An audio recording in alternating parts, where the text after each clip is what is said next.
മഹാരാജാസ് കോളേജിൽ വിദ്യാർത്ഥികൾക്കെതിരെ കേസെടുത്തതുമായി ബന്ധപ്പെട്ട പ്രശ്നങ്ങൾ പരിഹരിച്ചുവെന്ന് പ്രിൻസിപ്പൽ. ക്യാമ്പസിൽ ചുമരെഴുത്തുമായി ബന്ധപ്പെട്ട് വിദ്യാർത്ഥികൾക്കെതിരെ നൽകിയ പരാതി പിൻവലിച്ചതായി പ്രിൻസിപ്പൽ NL ബീന അറിയിച്ചു. അതേസമയം പൊതുമുതൽ നശിപ്പിച്ച കേസിൽ അറസ്റ്റിലായ വിദ്യാർത്ഥികൾക്കെതിരെ നിയമ നടപടികളുമായി മുന്നോട്ടു പോകുമെന്നും പ്രിൻസിപ്പൽ അറിയിച്ചു. SFI നേതാക്കളും പ്രിൻസിപ്പലുമായി നടത്തിയ ചർച്ചയിലാണ് തീരുമാനം.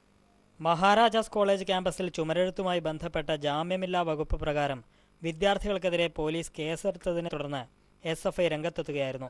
പ്രിൻസിപ്പൽ NL ബീന നൽകിയ പരാതി പ്രകാരം പൊതുമുതൽ നശിപ്പിച്ചതിനാണ് പോലീസ് വിദ്യാർത്ഥികൾക്കെതിരെ കേസെടുത്തത്. ആവിഷ്കാര സ്വാതന്ത്ര്യത്തിന്മേലുള്ള കടന്നുകയറ്റമാണ് വിദ്യാർത്ഥികൾക്കെതിരെയുള്ള നടപടിയെന്ന് SFI എറണാകുളം ജില്ലാ സെക്രട്ടറി ജുനൈദ് പറഞ്ഞു. ക്യാമ്പസിനകത്ത് ആവിഷ്കാര സ്വാതന്ത്ര്യം നിഷേധിക്കുന്ന നിലപാടാണല്ലോ ഇത്. SFIക്കാരെയല്ല, ഏതൊരു വിദ്യാർത്ഥിയും അത്തരത്തിൽ ഒരു PDPക്ക് ചുമത്തേണ്ട ഒരു കേസ് ഇവിടെ എന്തുണ്ടായിട്ടുള്ളത്? പരാതി പിൻവലിക്കണമെന്നാവശ്യപ്പെട്ട് SFI പ്രവർത്തകർ പ്രിൻസിപ്പലിനെ ഉപരോധിച്ചു. ഇതേ തുടർന്ന് പോലീസ് എത്തിയ ശേഷം വിദ്യാർത്ഥി സംഘടനാ പ്രതിനിധികളുമായി പ്രിൻസിപ്പൽ ചർച്ച നടത്തി.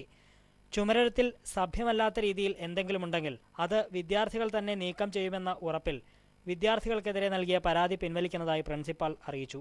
സഭ്യമല്ലാത്ത വല്ലതും ചുമരെഴുത്തിലുണ്ടെങ്കിൽ അത് വിദ്യാർത്ഥി പ്രതിനിധികൾ തന്നെ നീക്കം ചെയ്യുന്നതാണെന്ന് അറിയിച്ചിരിക്കുകയാണ്.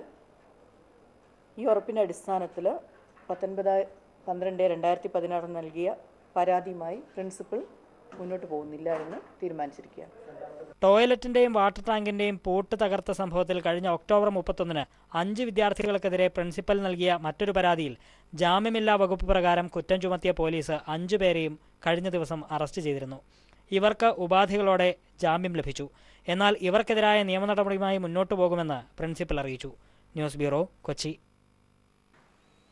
ദുബായ് ഹോൾഡിംഗ് അധികൃതരുമായി മുഖ്യമന്ത്രി പിണറായി വിജയൻ കൂടിക്കാഴ്ച നടത്തി. കൊച്ചി സ്മാർട്ട് സിറ്റിയുടെ നിർമ്മാണം പൂർത്തീകരിക്കുന്നതുമായി ബന്ധപ്പെട്ടുള്ള കാര്യങ്ങൾ ഉൾപ്പെടെ കൂടിക്കാഴ്ചയിൽ ചർച്ച ചെയ്തു. ദുബായ് ഹോൾഡിംഗ് വൈസ് ചെയർമാനും MDയുമായ Ahmed bin Bayat, Dubai smart city CEO Jabir bin Hafiz, smart city Kochi പ്രത്യേക ക്ഷണിതാവ് MA Yusuf Ali, additional chief secretary Nalini Netto, smart city Kochi MD Baju George തുടങ്ങിയവർ കൂടിക്കാഴ്ചയിൽ പങ്കെടുത്തു. കേരളത്തിൽ കൂടുതൽ നിക്ഷേപം നടത്തുന്നതിന് ദുബായ് ഹോൾഡിംഗ് താൽപര്യം പ്രകടിപ്പിച്ചു. മുഖ്യമന്ത്രി പിണറായി വിജയൻ ദുബായിലെത്തി.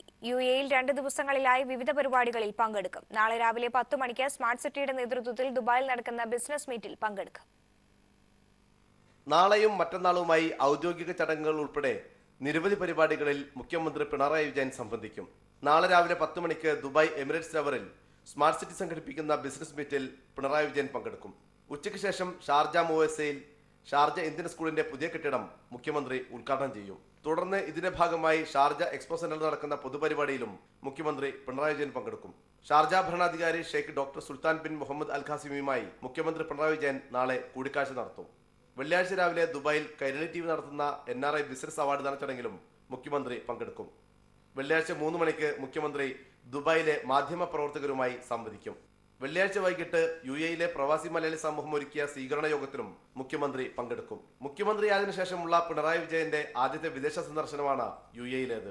പ്രവാസികളുടെ പ്രശ്നങ്ങൾ കൃത്യമായി അറിയുന്നയാളെന്ന നിലയിൽ പ്രവാസികൾക്ക് ഗുണകരമാകുന്ന പദ്ധതികളുടെ പ്രഖ്യാപനങ്ങൾ മുഖ്യമന്ത്രിയിൽ നിന്നുണ്ടാകുമെന്ന പ്രതീക്ഷയിലാണ് UAEയിലെ 8 ലക്ഷത്തോളം വരുന്ന മലയാളി സമൂഹം. ദുബായിൽ നിന്ന് ക്യാമറമാൻ ഡിൻ ജോസിനൊപ്പം TJ മാരുദ്ദീൻ. മുഖ്യമന്ത്രി പിണറായി വിജയൻ ദുബായ് അൽഖൂസിലെ ഡെൽസ്കോ ലേബർ ക്യാമ്പ് സന്ദർശിച്ചു. തൊഴിലാളികളുടെ പ്രശ്നങ്ങൾ പരിഹരിക്കാൻ ഇടപെടുമെന്ന് മുഖ്യമന്ത്രി തൊഴിലാളികളോട് പറഞ്ഞു. കൂടുതൽ വിവരങ്ങളുമായി ഇപ്പോൾ ജമാൽ ചേരുന്നുണ്ട്. ജമാൽ, വിവരങ്ങൾ. സ്വാമി, മുഖ്യമന്ത്രി പിണറായി വിജയന്റെ ലേബർ ക്യാമ്പ് സന്ദർശനം അൽഖൂസിലെ തൊഴിലാളികൾക്ക് ഏറെ ആവേശം പകർന്നു. അൽഖൂസിലെ ലേബർ ക്യാമ്പിലെത്തിയ മുഖ്യമന്ത്രി പിണറായി വിജയൻ തൊഴിലാളികളോട് ക്ഷേമ വിവരങ്ങൾ തിരക്കി. ലേബർ ക്യാമ്പിലെ കിടപ്പുമുറിയിലും ഡൈനിങ് ഹാളിലും വരെ പിണറായി വിജയൻ എത്തി തൊഴിലാളികളെ കണ്ടു. ഊഷ്മളമായ സ്വീകരണമാണ് മുഖ്യമന്ത്രിക്ക് ഇവിടെ ലഭിച്ചത്. തൊഴിലാളികളുമായി അദ്ദേഹം ഏറെ നേരം സംവദിക്കുകയും ചെയ്തു. കേരളത്തിന്റെ സാമ്പത്തിക വളർച്ചയിൽ സുപ്രധാന പങ്കുവഹിച്ചവരാണ് പ്രവാസി മലയാളികൾ എന്ന ബോധ്യം സർക്കാരിനുണ്ടെന്ന് പിണറായി വിജയൻ തൊഴിലാളികളോട് പറഞ്ഞു. പ്രവാസികളെ കുറിച്ച് നല്ല കരുതുള്ള സർക്കാരാണ് ഇപ്പോൾ ഭരിക്കുന്നത്. പ്രവാസികളുടെ പ്രശ്നങ്ങൾ പരിഹരിക്കാൻ ആവുന്നതെല്ലാം ചെയ്യുമെന്നും പിണറായി വിജയൻ തൊഴിലാളികൾക്ക് ഉറപ്പു നൽകി. മുഖ്യമന്ത്രിയുടെ സന്ദർശനം തൊഴിലാളികളെയും ഏറെ ആവേശത്തിലാക്കി. ദുബായിലെ ഇന്ത്യൻ കോൺസുലേറ്റിലെ deputy consul general Muraleedharan, Dubai smart city CEO Jabir bin Hafiz തുടങ്ങിയവരും മുഖ്യമന്ത്രിയോടൊപ്പം ഉണ്ടായിരുന്നു. ഊഷ്മളമായ സ്വീകരണമാണ് മുഖ്യമന്ത്രിക്ക് അൽഖൂസിൽ ലേബർ ക്യാമ്പിൽ ലഭിച്ചത്. മുഖ്യമന്ത്രി പിണറായി വിജയൻ ദുബായ് അൽഖൂസിലെ ഡെൽസ്കോ ലേബർ ക്യാമ്പ് സന്ദർശിച്ചു. വിവരങ്ങളാണ് ജമാൽ നൽകിയത്.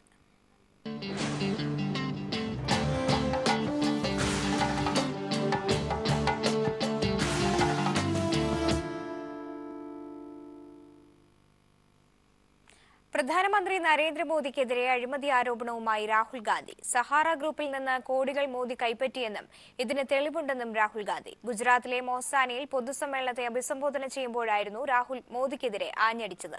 അതേസമയം മോദിക്കെതിരായ രാഹുലിന്റെ ആരോപണം ശരിവെക്കുന്ന രേഖകൾ പീപ്പിളിന് ലഭിച്ചു. സഹാറയിൽ നിന്നും ആദായ നികുതി വകുപ്പ് പിടിച്ചെടുത്ത രേഖകളാണിത്. 2013-ലും 2014-ലും മോദിക്ക് പണം നൽകിയതായി ഇതിൽ രേഖപ്പെടുത്തിയിട്ടുണ്ട്. രണ്ടാഴ്ച മുമ്പ് പാർലമെന്റിൽ വെച്ച് നടത്തിയ വാർത്താ സമ്മേളനത്തിൽ പ്രധാനമന്ത്രി നരേന്ദ്രമോദിയുടെ അഴിമതിക്കെതിരെ ബുള്ളറ്റ് പ്രൂഫ് തെളിവുകളുണ്ടെന്ന് പ്രഖ്യാപിച്ച രാഹുൽ ഗാന്ധി ഗുജറാത്തിലെ റാലിയിലാണ് വിശദാംശങ്ങൾ പുറത്തുവിട്ടത്. ഗുജറാത്ത് മുഖ്യമന്ത്രിയായിരുന്ന കാലത്ത് നരേന്ദ്രമോദി സഹാറയിൽ നിന്നും ബിർളയിൽ നിന്നും കോടിക്കണക്കിന് രൂപ കൈപ്പറ്റിയെന്നാണ് രാഹുലിന്റെ ആരോപണം. पर एक रेड हुई, बहुत बड़ी कंपनी है, इनकम टैक्स डिपार्टमेंट ने उन पर रेड की, वहां उनको सहारा के रिकॉर्ड मिले. सहारा के रिकॉर्ड में जो लिखा था मैं आपको बताता हूं.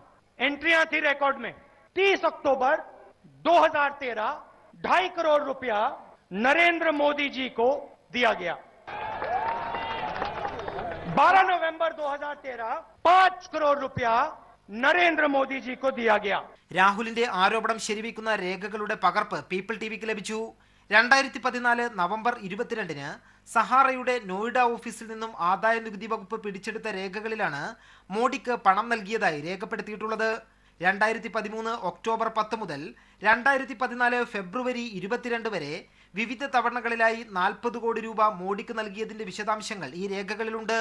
എന്നാൽ രാഹുൽ ഉന്നയിച്ച ആരോപണം അടിസ്ഥാനരഹിതമാണെന്ന് BJP നേതൃത്വം വ്യക്തമാക്കി. വരും ദിവസങ്ങളിൽ പ്രധാനമന്ത്രിക്കെതിരായ കൂടുതൽ തെളിവുകൾ കോൺഗ്രസ് പുറത്തുവിടുമെന്നാണ് സൂചന. രാഹുലിന്റെ തെളിവുകൾ നനഞ്ഞ പടക്കമാണെന്ന് BJP വാദിക്കുമ്പോഴും ആരോപണത്തിൽ നിന്നും തലയൂരുക അത്ര എളുപ്പമല്ല. അഗസ്റ്റ വെസ്റ്റ്ലാൻഡ് ഉൾപ്പെടെ കോൺഗ്രസ് നേതാക്കൾ ഉൾപ്പെട്ട അഴിമതി കേസുകളിൽ കൂടുതൽ തെളിവുകൾ പുറത്തുവിട്ടുകൊണ്ട് പ്രതിരോധം തീർക്കുക എന്ന തന്ത്രവും BJP പരീക്ഷിച്ചേക്കും. ദില്ലിയിൽ നിന്നും M. സന്തോഷ്. 5000 രൂപയ്ക്ക് മുകളിലുള്ള നിക്ഷേപത്തിന് നിയന്ത്രണം ഏർപ്പെടുത്തിയ നടപടി RBI പിൻവലിച്ചു. നവംബർ 19-ന് ഇറക്കിയ ഉത്തരവാണ് പിൻവലിച്ചത്. KYC ഉള്ള അക്കൗണ്ടുകളിൽ എത്ര രൂപ നിക്ഷേപിക്കുന്നതിനും വിശദീകരണം നൽകേണ്ട ആവശ്യമില്ലെന്ന് റിസർവ് ബാങ്ക് വ്യക്തമാക്കി.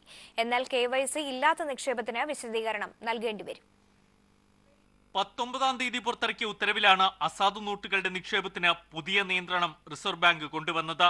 ഡിസംബർ 30 വരെ നോട്ട് നിക്ഷേപത്തിന് നിയന്ത്രണമില്ലെന്ന കേന്ദ്ര സർക്കാർ ഉറപ്പിന് വിരുദ്ധമായിരുന്നു പുതിയ നീക്കം. 5000 രൂപയ്ക്ക് മുകളിലുള്ള നിക്ഷേപം ഒറ്റത്തവണയിലൂടെ മാത്രം, നിക്ഷേപിക്കാൻ കാലതാമസം വന്നതിനുള്ള കാരണം ബോധിപ്പിക്കൽ തുടങ്ങിയവയായിരുന്നു നിയന്ത്രണങ്ങൾ. ഇത് വലിയ ആശയക്കുഴപ്പത്തിനിടയാക്കിയ സാഹചര്യത്തിലാണ് പിൻവലിക്കാൻ റിസർവ് ബാങ്ക് തീരുമാനിച്ചത്. അതേസമയം ജീവനക്കാർക്ക് പേയ്മെന്റ് വഴി ശമ്പളം നൽകാനുള്ള നിയമ ഭേദഗതിക്ക് കേന്ദ്ര മന്ത്രിസഭാ യോഗം അനുമതി നൽകി. പണമായി ശമ്പളം നൽകുന്ന രീതി അവസാനിപ്പിക്കാനുള്ള പ്രാഥമിക നീക്കമാണിത്. ചെക്കായോ ഓൺലൈൻ പേയ്മെന്റായോ ശമ്പളം നൽകാൻ കമ്പനികളെ ചുമതലപ്പെടുത്തുന്നതാണ് ഭേദഗതി. News bureau, Delhi.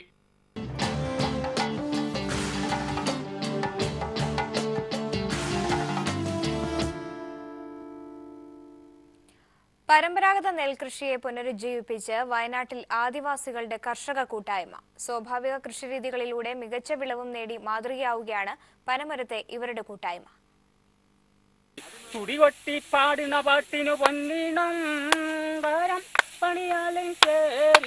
പരമ്പരാഗത നെല്ലിനങ്ങളായ ഗന്ധകശാല, മരത്തുണ്ടി തുടങ്ങിയവയാണ് പനമരത്തെ 8 ഏക്കർ പാടത്ത് ഈ കർഷക കൂട്ടായ്മ വിളയിച്ചെടുക്കുന്നത്. ജൈവവളങ്ങൾ ഉപയോഗിച്ചുള്ള കൃഷി.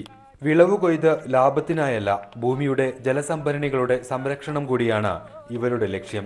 ഇവർ പഠിപ്പിക്കുന്ന പാഠവും ഇതുതന്നെ.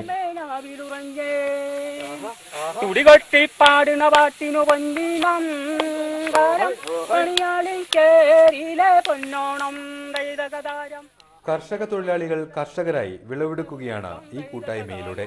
പാടങ്ങൾ പാട്ടത്തിനടുത്താണ് കൃഷി. 8 ഏക്കറിൽ തുടങ്ങിയ കൃഷി അടുത്ത വർഷത്തോടെ 25 ഏക്കറിലേക്ക് വ്യാപിപ്പിക്കാനാണ് ഇവരുടെ ശ്രമം. News bureau.